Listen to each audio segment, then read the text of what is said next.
This week, in cooperation with Hexagon Live TV, we're coming to you from Las Vegas, Nevada, where we are attending the Hexagon Live 2019 User Conference. And we've got an interesting tech corner for you today. We're going to talk about 3D scanning Detroit. Well, not all of Detroit, but bits and pieces of Detroit, and how that ties in with Notre Dame Cathedral in Paris. Sound intriguing? Well, come back in 30 seconds to find out more.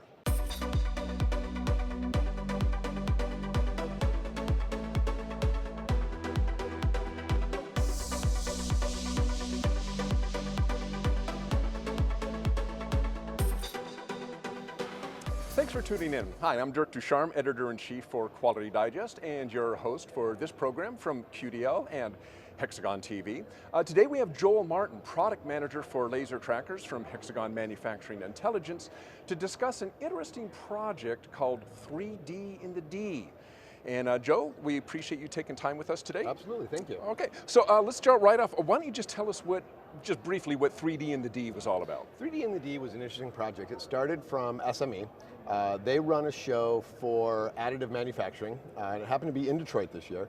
And their idea was, rather than having the additive manufacturers just print anything they wanted to show off their machines, let's do something that ties back to the city. So the concept came in to scan a number of buildings and statues and things around the city, automobiles, et cetera, and create sort of a cityscape of Detroit from additive manufacturing. So really printing back up all of these buildings and cars and statues, and doing it in sort of a diorama that would represent the whole city, but tying in the scanning and the reverse engineering side all the way out to the additive manufacturing side to rebuild this whole diorama that existed at the show itself. And what kind of things did you scan? So it was everything from full-size buildings. I think the largest one that we did was the MCS, so the Michigan Central Station in Detroit. Right. Yeah. Anybody that is familiar with Detroit, iconic building. A very iconic building, a storied history behind it. So we scanned from the MCS all the way down to the tiger outside of Comerica Park for the Detroit Tiger. So it's about a 15-foot tall stone statue of the tiger itself. There were a couple that were sort of in between size, but that pretty much scans the gamut between ultra large all the way down to a large statue itself. And what kind of equipment did you use? It was basically just one type of scanner and you went out and scanned a bunch of stuff? No, I mean, that's what made the project interesting, especially from a Hexagon perspective, because we used pretty much everything in our portfolio. MCS, the train station, was primarily the terrestrial laser scanners. So these are things like the P40, the BLK 360, the RTC 360, all the way out to the drones. We needed aerial drone data to stitch in the roof portions that have, quite frankly, through the years collapsed and weren't even there to be able to be measured. So on the train station itself, I think we used the largest array of devices. Down to the Tiger at Comerica Park, we had an opportunity to use a brand new sensor that we had just released to the marketplace called the ATS 600 laser tracker. It's a combination of laser tracker technology and laser scanning technology to give us a ultra high resolution scan of the Tiger at its scale as well. So really, I mean, almost every scanning type of technology through our portfolio we managed to touch or use in some way. Now, I'm kind of intrigued with the MCS, so big building, that's a, what, 14, 15 story tall building, something like that. So was the drone used only to scan the roof, or did it scan some of the face, or was the face done completely with the scanner? Right, so we did the face primarily with the scanner. But even though you're shooting up at an angle. Correct, and this is where, due to the orientation of the building, I mean, you have roofs that come out, and that blocks line of sight to certain stories of the building.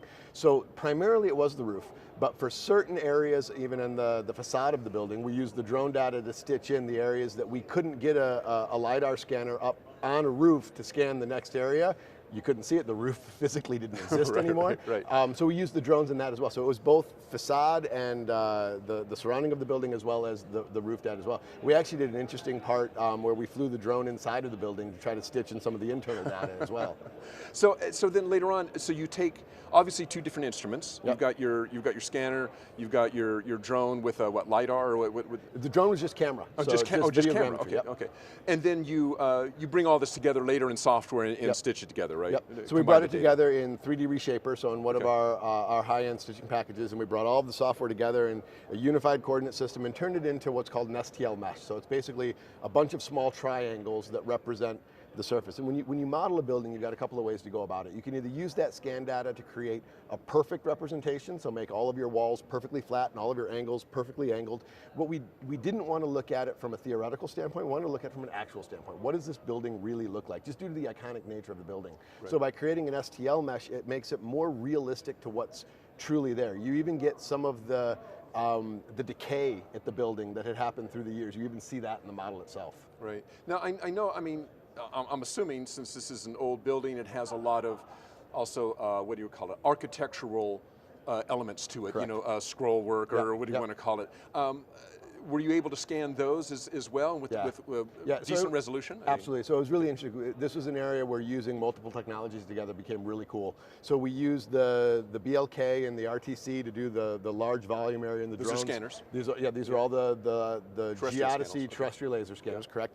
And then we used the ATS-600, the product that I mentioned that was the combination scanner and tracker, because the resolution and the accuracy is substantially higher. This is a scanner that's really designed more for industry than metrology work. Absolutely, for metrology work rather than the historic side or the scanning side. But by using that scanner to do some of the scroll work and the detail work, it gave us an amazing level of resolution for reconstruction of those portions of the building. Okay. Now talk a little bit about the Tiger. I think you said you used the ATS-600. That's right, the ATS-600. Now see, I would have assumed, because the Tiger, I mean it's big, but it's not huge. I would have assumed you would have gone with like a handheld laser scanner and just...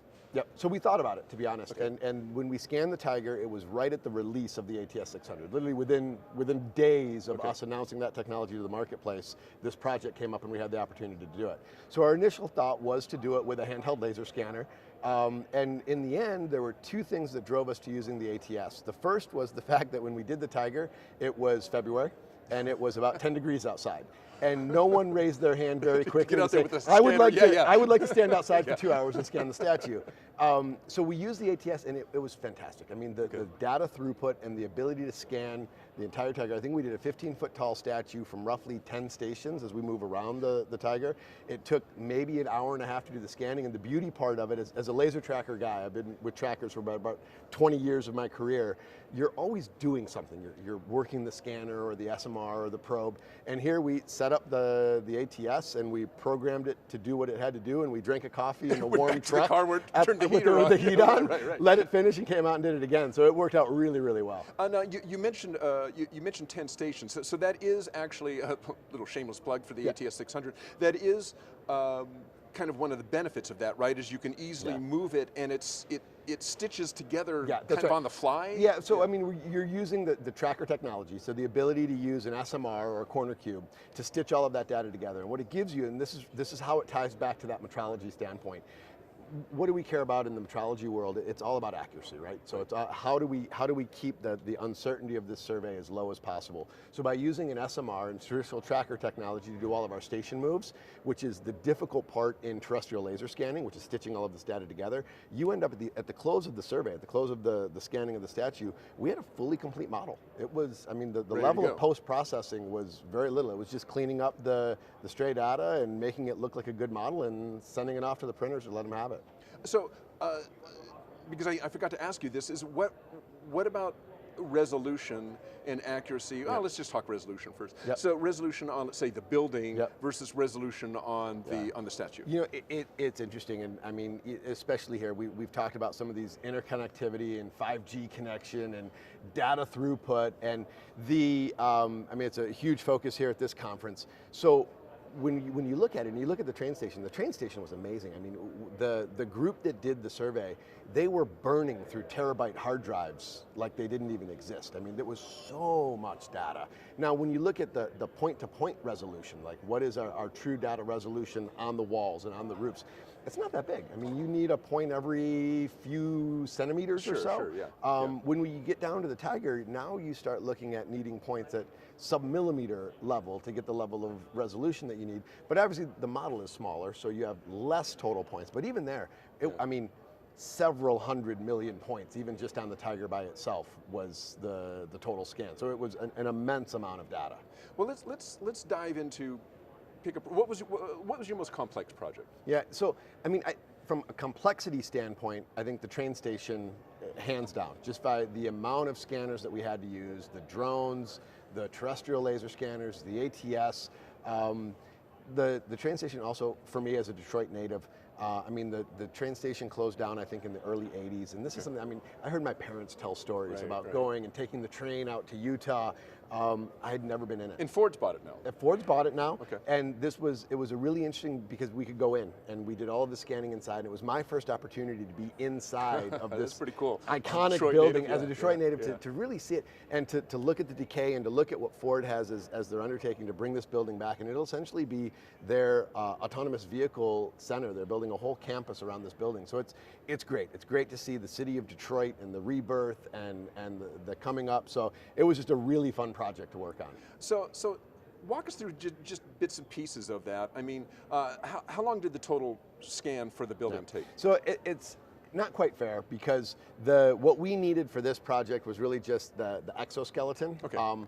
The project at hand, so Midwestern Consulting, which is one of our customers, they own a lot of the Hexagon equipment, they were the ones that actually did this full scanning for the rebuilding of the building for Ford Motor Company, and they spent, I mean, countless hours. I'm not even sure what it is, but they did every floor, I mean, it was the entire, the inside, the outside, everything. If you look at the exoskeleton, just the outside of the building, I think probably about a half a day, maybe a full day of scanning would be realistic to Which is kind of crazy completed. if you think about scanning an entire building. Yeah, it's still pretty quick. I mean, I was really impressed with how quick you can go when you really start to focus on what we're looking at, what are the critical features, what are we trying to achieve. The Tiger as well, like I said. I mean, it was an hour and a half maybe, and you've got a full recreation of the statue, so it can be really quick. So, I mean, interesting projects, and you know, kind of gee whiz, you know, I mean, kind of fun. Oh, hey, we scanned the Tiger at, you know, at the stadium. What is really kind of the long-term purpose of what you did? I mean, in a practical sense, what do we get out of being able to do this type of thing? You know, I mean, I think I'll come back to the train station as an example. This is a building that was built in the early 1900s. If there are blueprints for it, they're probably not correct, because it takes so long to build the building that by the time that you start to the time that you finish, things have changed, everything has been different. So having a true model of what exists, from now the undertaking that Ford Motor Company has to rebuild this building, this is a tremendous task. And having no data to go from makes it almost insurmountable, absolutely. So having this data, and in some sort of a catastrophic event, or if something happens, to be able to come back to it becomes absolutely paramount. It's where it really drives it. Boy, you really set Was me that a up good for segue? That's a nice segue, in case something catastrophic happens. Well, something catastrophic did happen just a couple of months ago, right? The huge fire at Notre Dame Cathedral in Paris, which coincidentally was a few years ago scanned with a Leica scanner. So talk about that a little bit, because that really ties into everything that you've been talking about right now. Absolutely. Again, really interesting. So there was a professor from Vassar College, Andrew Tallon was his name, and he had this vision of being able to utilize this data on some of these huge historic buildings where, I mean, we talk about the history of Michigan Central Station. You look at Notre Dame as the history there, thousands of years, and you talk about blueprints where, I mean, things, they didn't even exist, right? So, and even knowledge of how this building was built and where it started from and what was there before. So this was Professor Tallon's vision of using this data to come in.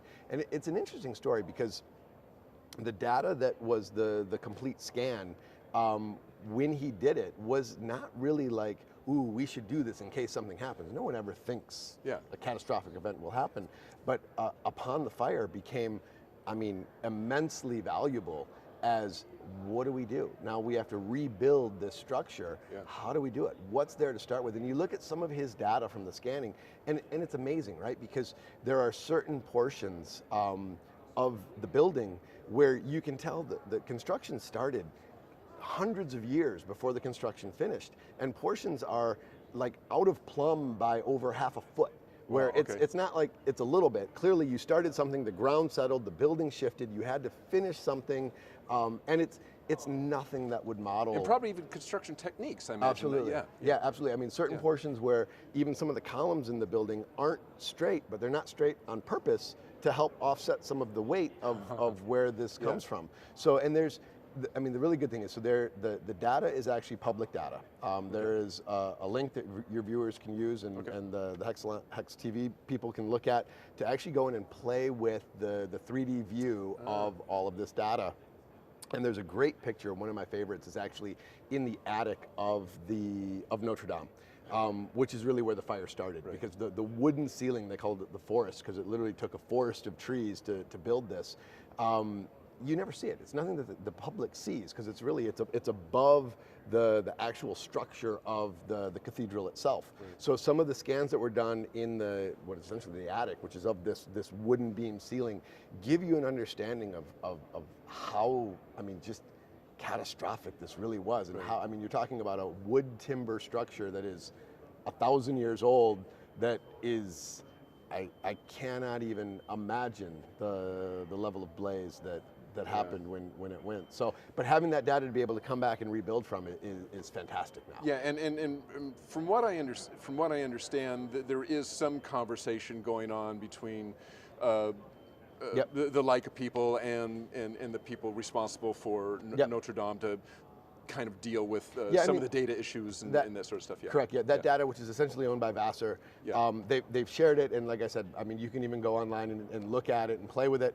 And it's really interesting now, because there are companies that have put in bids, and some really crazy designs. I'm not sure if you've looked up what they've looked to do with the new roof, but everything from a new glass roof to completely redesigning and going in different directions with it. So it's interesting to see what people's visions are for change, whether it will go back to being true recreation of what was originally there, or something completely new. Okay. Well, last question.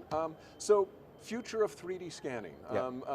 You had a presentation today that showed some really interesting things going on with 3D scanning and additive manufacturing and so forth. But just to leave us what kind of, where you see 3D going. Yeah, I mean, specifically in industry, it's really interesting to me to look at the tie-in between some of the architectural heritage stuff that we've just talked about and manufacturing, and looking at some of these same data. So looking at how we scan an airplane or an automobile or even a building, and what that data is used for through the life of the product, and using that data to better create and better produce products. And the whole thing drives, right? So from accuracy specs on historic preservation stuff, where we're talking about measuring every few inches, down to looking at being able to do an as-built of an aeroframe, so an airplane, and having a true digital twin of that airplane, both for product lifecycle management, all the way out to, again, catastrophic events, and being able to say, hey, what went wrong, what happened, what was that model, because it's gone now. So how do we go back to the digital twin and use it? And all of that drives the technology that goes behind it. It's how do we get more data, how do we get faster data, how do we make it easier to use so that it's not cumbersome to get data on everything that we build, and use this data to drive that whole manufacturing process. Right. Well, Joel Martin, appreciate it. Thank you, Derek. Really interesting, fascinating stuff. Thanks for joining us on QDL and Hexagon TV. And to watch additional Hexagon TV episodes, please tune in to HexagonSpotlight.com. That's HxGNSpotlight.com. And for Quality Digest, www.qualitydigest.com. Thanks for watching. So long.